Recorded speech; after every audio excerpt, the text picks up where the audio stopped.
नमस्कार दोस्तों, स्वागत है आप सभी का। नंबर सिस्टम में आज संख्याओं के बारे में हम पढ़ेंगे। इसमें पहली संख्या है प्राकृत संख्याएं। तो प्राकृत संख्याएं क्या होती हैं, देखिए उनके बारे में पढ़ते हैं कि प्राकृत संख्याएं वे संख्याएं होती हैं जिनको नेचुरल नंबर भी बोलते हैं, लेकिन प्राकृत संख्याओं को प्राकृत संख्याएं वे संख्याएं होती हैं जिनके द्वारा हम वस्तुओं की गिनती की जाती है, वस्तुओं की गिनती कर सकते हैं। यानी प्राकृत संख्याएं वे संख्याएं होती हैं जिनके द्वारा वस्तुओं की हम गिनती कर सकते हैं, जैसे कि 1 2 3 4 5 ऐसे अंत तक की क्या होती है, अनंत तक होती हैं।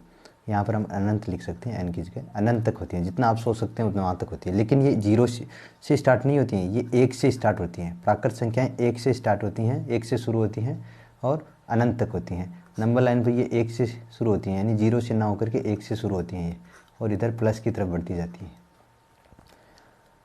जैसे 0 या ऋणात्मक संख्याएं प्राकृत संख्याएं नहीं होती हैं, और -1 -2 -3 ये भी इसमें प्राकृत संख्याओं में नहीं होते हैं। तो पूर्ण संख्याएं क्या होती हैं? अगर प्राकृत संख्याओं के समूह में यदि 0 को भी शामिल कर लिया जाए तो पूर्ण संख्याओं का समूह बनता है। यानी प्राकृत संख्याएं 1 से स्टार्ट हो रही है तो उनसे पहले एक 0 और लगा दिया जाए तो वो पूर्ण संख्याएं बन जाएंगी, और ये अनंत तक होती हैं। ये भी अनंत तक होते हैं, जितना आप सोच सकते हैं, इसलिए एन का यूज़ किया। आगे पूर्णांक संख्याएं। पूर्णांक संख्याएं क्या होती हैं? पूर्णांक संख्याओं को जब धन और ऋण में व्यक्त किया जाता है तो पूर्णांक संख्याएं कहलाती हैं। जैसे नंबर लाइन पे हम, जैसे ये 0 है, ये 1 2 ऐसे करते अनंत तक दे रखी हैं संख्याएं, यानी प्लस अनंत तक। और इधर वाली संख्याएं हैं वो -1 -2 इस तरह से क्या है, माइनस अनंत तक जो संख्याएं हैं। तो माइनस अनंत से लेकर यहाँ तक की जो प्लस अनंत तक जो संख्याएं हैं वो क्या है, पूर्णांक संख्याएं कहलाती हैं। पूर्ण संख्याओं को जब, यानी पूर्ण संख्याएं हैं उनको प्लस और माइनस में व्यक्त कर सकते हैं तो वो पूर्णांक बन जाती है।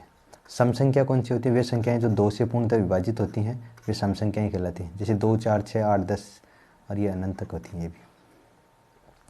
और विषम संख्याएं क्या होती हैं? विषम संख्याएं जो 2 से पूर्णतः विभाजित नहीं हो, 1 3 5 7 9 इस तरह से अनंत तक चलती हैं ये भी। आगे है भाज्य संख्याएं। भाज्य संख्याएं कौन सी होती हैं? जिनको कॉम्पोजिट नंबर बोलते हैं।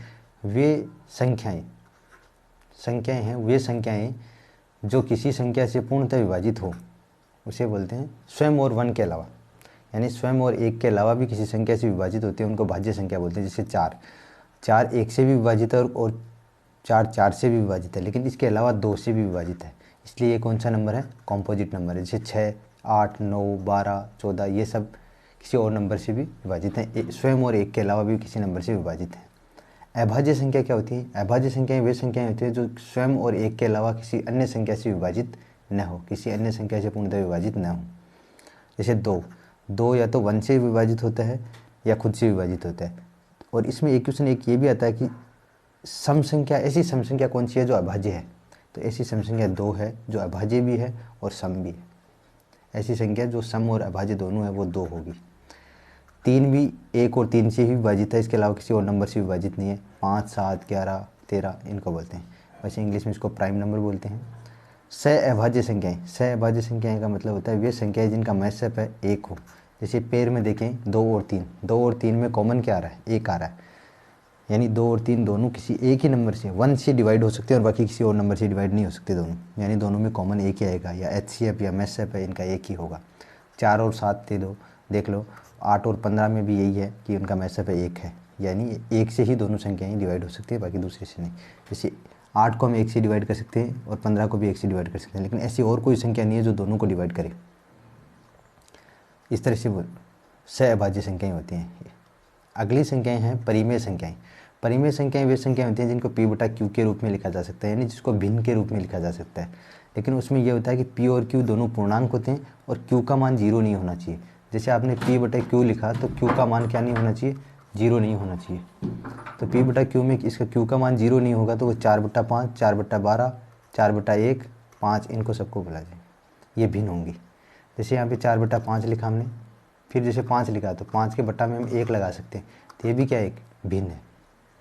अपरिमेय संख्याएं कौन सी हैं? उनको इरेशनल नंबर बोलते हैं। वे संख्याएं जो पूर्णतः मुक्त ना हो, वे संख्याएं जो वर्गमूल से पूर्णतः मुक्त ना हो, उसे अपरिमेय संख्या कहते हैं। यानी वर्गमूल का जो साइन होता है वो उन पर लगा रहता है, यानी ये उससे मुक्त नहीं होती है, उनको बोलते हैं अपरिमेय संख्याएं। जैसे यहाँ पे एक उदाहरण है √3 √5 √2 √2 + √3, ये जो संख्याएं होती हैं इनको हम क्या बोलते हैं? अपरिमेय संख्या बोलते हैं। यानी परिमेय वो होती हैं जिनको पी बटा क्यू के रूप में लिख सकते हैं, भिन्न के रूप में लिख सकते हैं। और अपरिमेय वो संख्याएं होती हैं जो स्क्वायर रूट यानी वर्गमूल से पूर्णतः मुक्त ना हो, उन संख्याओं को हम बोलते हैं अपरिमेय संख्या। जैसे √3 है, √5 है, √4 है। लेकिन जैसे √4 की बात नहीं, √3 5 2 ये था, √4 की अगर बात करें तो √4 यहाँ पे क्या है, अपरिमेय संख्या नहीं है, क्योंकि √4 का स्क्वायर रूट करेंगे तो नहीं, 4 का वर्गमूल करेंगे तो 2 आ जाता है। लेकिन 2 का वर्गमूल नहीं हो सकता, 5 का नहीं हो सकता और 3 का नहीं हो सकता। 2 + √3 इस तरह से लिखा जाता है, या फिर ऐसे लिख दिया हमने 5 - का √2, तो वो संख्या भी क्या होगी, अपरिमेय संख्या होगी। तो इस तरह से हम संख्याओं के बारे में हमने जानकारी ली।